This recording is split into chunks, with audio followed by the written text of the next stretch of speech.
राधे राधे दोस्तों, हरे कृष्णा, श्री हरिदास। आज का जो वीडियो का टॉपिक है वो है पूर्णिमा, बैसाख पूर्णिमा 2023। तो बैसाख पूर्णिमा कब पड़ रही है इस बार? बैसाख पूर्णिमा 5 मई को है।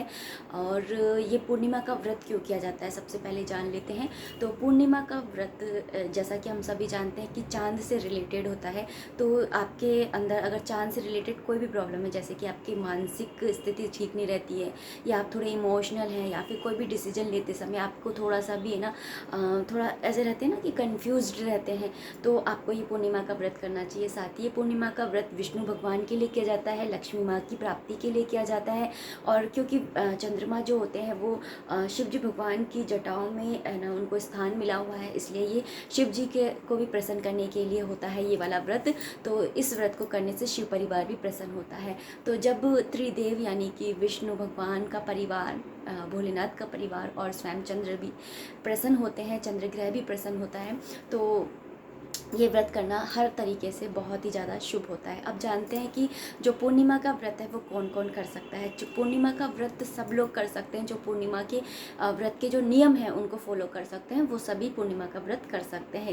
इससे एज का कोई भी रिलेशन नहीं है। कहते हैं ना कि भक्ति का उम्र से कोई नाता नहीं होता है, ये तो प्रेम की बात होती है, भावना की बात होती है।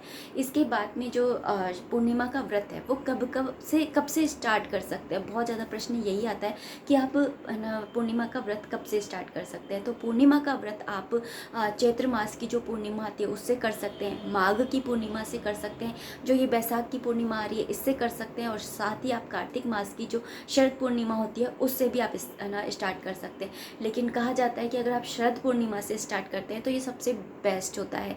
वैसे तो आप कभी भी किसी भी पूर्णिमा से स्टार्ट करें बेस्ट ही है, लेकिन ये माना जाता है कि अगर आप शरद पूर्णिमा, क्योंकि सारी पूर्णिमाओं में सबसे बड़ी होती है, तो उससे अगर आप करते हैं तो शुभ माना जाता है। उसके बाद में अगर चैत्र पूर्णिमा से स्टार्ट करते हैं तो वो भी शुभ माना जाता है, क्योंकि हिंदू कैलेंडर के अनुसार चैत्र मास से हमारे जो नया साल है वो शुरू होता है।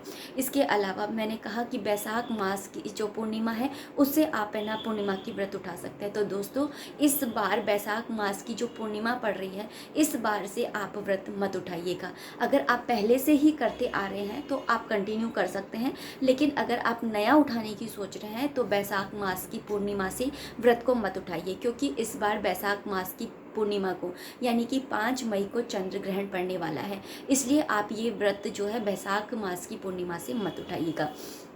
तो अब चलिए जानते हैं कि क्योंकि चंद्र ग्रहण पड़ रहा है तो फिर जो व्रत कर सकते हैं वो व्रत कैसे करेंगे। मतलब कि जो चंद्र ग्रहण है वो 8:30 से पड़ रहा है, तो और जो चंद्रमा के उदय का समय है वो 6:30 बजे का है।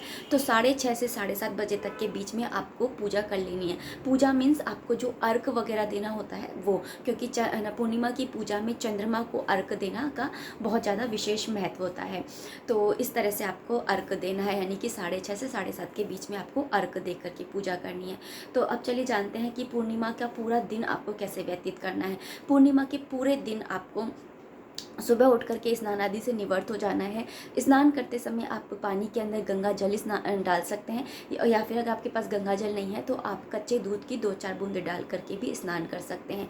स्नान करने के बाद में इस दिन सफ़ेद वस्त्रों का प्रावधान है, आप सफ़ेद वस्त्र पहने धारण करिए। अगर आप शादीशुदा हैं, सफ़ेद वस्त्र धारण नहीं कर सकते हैं तो कुछ भी सफ़ेद रंग की चीज़ अपने पास में रखें। जैसे कि अगर आपने सूट पहना है तो सफ़ेद रंग की चुन्नी डाल ली, या फिर आपने कोई से भी कलर की साड़ी पहनी है तो वाइट कलर का ब्लाउज डाल लिया, या फिर आप कोई रुमाल भी रख सकते हैं वाइट कलर का। तो इस तरह से आप कुछ भी वाइट कलर की, मतलब आपको पहनना चाहिए कि 24 घंटे आपके पास में वो सफ़ेद रंग की चीज़ रहे। साथ में आपको जब नहाने के बाद में आपको पूजा करनी है, पूजा करते समय आप जब शिवलिंग की पूजा करेंगे तो उस शिवलिंग के जल के अंदर भी आपको 4-5 बूंदे जो है कच्चे दूध की डालनी है। और साथ ही जब अगर आपके पास में लड्डू गोपाल जी हैं या फिर राधा कृष्ण का श्री विग्रह है तो उनके स्नान के पानी में भी आपको कुछ बूंदे दूध की डाल करके स्नान कराना है। तुलसा जी को जल अर्पित कर रहे हैं तो उस टाइम पे भी आप है ना उसके अंदर 2-4 बूंदे उसकी दूध की डाल करके फिर आप उनको तुलसा जी को जल अर्पित करिए। तो इस तरह से आपको दूध डाल करके ही स्नान आदि करवाना है, खुद भी करना है,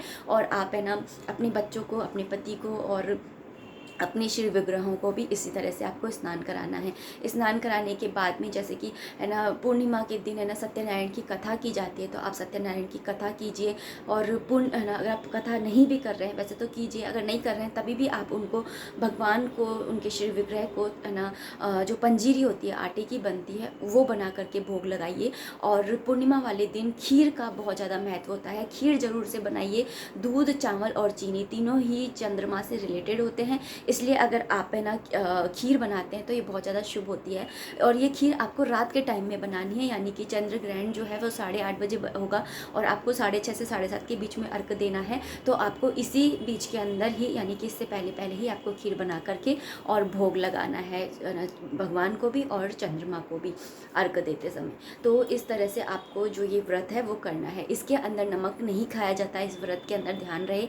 खाना क्या है ये बता रही हूँ, इस व्रत के अंदर आपको नमक नहीं खाना होता है। साथ ही आपको खाना क्या है, आपको कोई भी मीठी चीज़ खानी होती है। आप अन्न तक खा सकते हैं, एक टाइम खा सकते हैं, लेकिन आपको नमक नहीं खाना है। बिना नमक का आपको खाना खाना है। अन्न खा सकते हैं, जैसे मीठी रोटी बना ली या फीकी रोटी बना ली और उसको दही चीनी से खा ली, इस तरह से आप कर सकते हैं। दही यानी कि दूध से बनी हुई कोई भी चीज़ होती है वो बहुत ज़्यादा अच्छी रहती है आज के दिन खाना और व्रत में भगवान जी को भोग लगाना।